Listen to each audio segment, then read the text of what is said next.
Hi friends, YouTube पर आप सभी का स्वागत है। दोस्तों, मैं फिर से आप सभी के सामने EHD03 का सबसे महत्वपूर्ण प्रश्न लेकर आया हूं, जो कि एग्जाम की दृष्टि से काफ़ी इंपॉर्टेंट है। दोस्तों, एक ऐसा प्रश्न है जो हमेशा और हर बार एग्जाम में आता है, तो इस प्रश्न को पढ़ना और समझना काफ़ी आवश्यक है, जिससे कि जो है आप अच्छे नंबर पा सकें और कुछ समझ सके इस वीडियो के माध्यम से। दोस्तों, मैं हमेशा बता दूँ कि मैं हमेशा अपने वीडियो के माध्यम से इंपॉर्टेंट क्वेश्चन का ही वीडियो लाता हूँ, जो कि एग्जाम की दृष्टि से काफ़ी इंपॉर्टेंट होते हैं।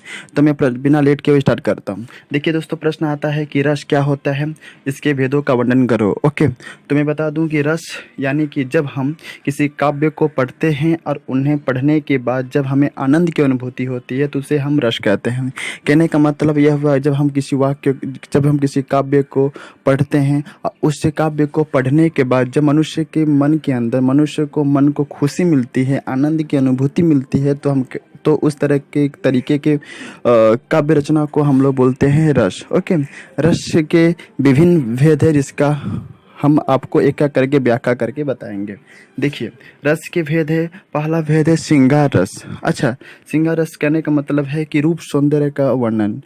कहने का मतलब वह काव्य या रचना जिसमें कभी जो है रचनाकार जो है किसी नायक या नायिका के सौंदर्य का वर्णन बहुत ही सुंदर ढंग से या बेखूबी बहुत ही सुंदर ढंग से करता है, ऐसे रचना को हम बोलते हैं श्रृंगार रस। ठीक ना, ऐसे रस को बोलते हैं श्रृंगार रस। अर्थात फिर से बोल दे रहा हूँ मैं, श्रृंगार रस वह रस होते हैं जब हम किसी काव्य को पढ़ते हैं और उस काव्य में नायक या नायिकाओं के सुंदर रूप का वर्णन कवि के द्वारा किया जाता है, रचनाकार के द्वारा किया जाता है। तो ऐसे रस इस तरीके के रस को हम लोग बोलते हैं श्रृंगार रस। आप बहुत ऐसे कवि देखे होंगे जिसमें जो अपनी कविताओं में, अपनी रचनाओं में नायक और नायिका की सौंदर्य का वर्णन बहुत ही सुंदर ढंग से करते हैं। नेक्स्ट है हास्य रस। हास्य रस से वह रस होता है जब हम किसी रचना को पढ़ते हैं या किसी काव्य को पढ़ते हैं और उसे पढ़ने के बाद मनुष्य को हंसी आ जाता है।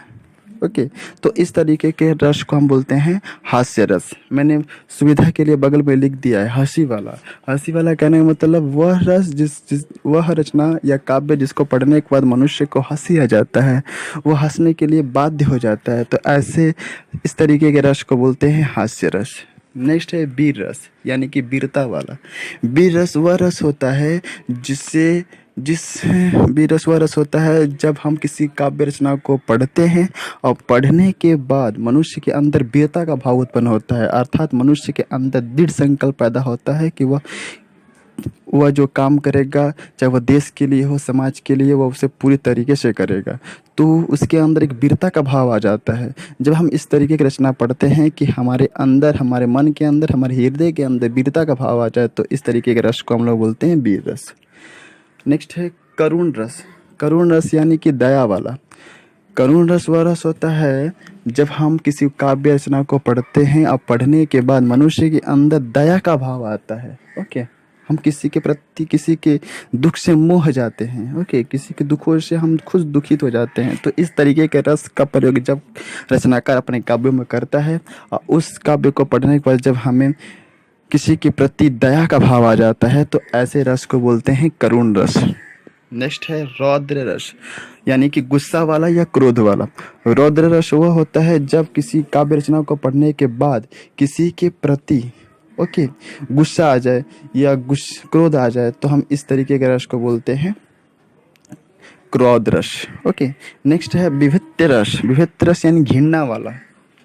विभिन्न रस मतलब होता है घृणा वाला, यानी कि बहुत से रचनाकार ऐसे होते हैं जो अपने काव्य में या अपनी रचनाओं में जो है ऐसे शब्दों का प्रयोग करते हैं या ऐसे भाव का प्रयोग करते हैं जिसे पढ़ने के बाद जो है पाठक को किसी के प्रति घृणा का भाव उत्पन्न हो जाता है। तो इस तरीके के रस को हम बोल सकते हैं विभिन्न रस।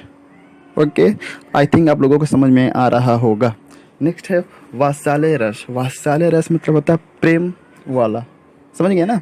यानी कि वात्सल्य रस वह रस होता है जब हम जब किसी रचना को या किसी काव्य को पढ़ते हैं या पढ़ने के बाद हमारे मन में किसी के प्रति प्रेम आ जाता है। ओके, प्रेम की भावना जग जाती है हमारे हृदय के अंदर, तो उस तरीके के रस को बोलते हैं वात्सल्य रस। जैसे कि सूरदास ने भगवान श्री कृष्ण के वात्सल्य रस या राधा या कृष्णा के बीच में जो वात्सल्य रस का जो वात्सल्य प्रेम है, तो इस तरीके के कवि जो हैं, बहुत से ऐसे कवि हैं जो राधा कृष्ण के वात्सल्य प्रेम को अपने कविताओं में स्थान दिए हैं। ओके, तो इस तरीके के रस को बोलते हैं वात्सल्य रस। फिर से बोल दे रहा हूँ कि वात्सल्य रस वह रस होता है जिससे मनुष्य को, जब हम किसी वाक्य या काव्य, जब किसी काव्य रचना को पढ़ते हैं तो पढ़ने के बाद हमारे मन के अंदर किसी के प्रति प्रेम की भावना उत्पन्न हो जाती है। ओके, नेक्स्ट है भयावह रस। भयावह रस मतलब डर वाला, समझ गए ना, डर वाला। भयावह रस वह रस होता है जब हम किसी काव्य रचना को पढ़ते हैं, पढ़ने के बाद हमारे मन के अंदर, हमारे हृदय के अंदर, हमारे अंतरात्मा में किसी के डर का भाव उत्पन्न हो जाता है, हम डर जाते हैं। तो इस तरीके के रस को बोलते हैं भयावह रस।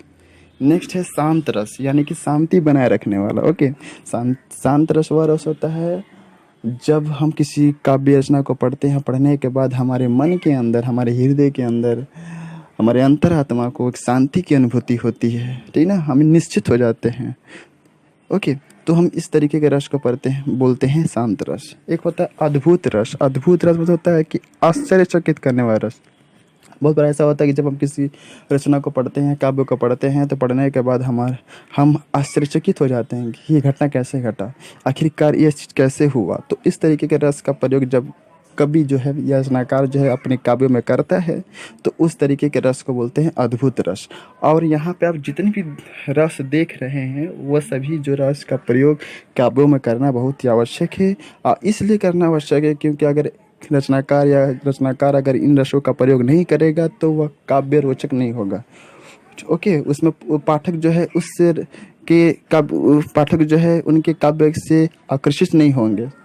तो हम कह सकते हैं कि इन रसों का बहुत ही महत्वपूर्ण योगदान होता है किसी के काव्यों की विकास में, किसी कवि के रचना के विकास में जो है इन रसों का काफ़ी बड़ा योगदान होता है। इसलिए कोई भी कवि या रचनाकार अपने काव्यों में, रचनाओं में इन तरीके के रस का प्रयोग करते हैं। दोस्तों, आई थिंक आप लोगों को समझ में आ रहा होगा।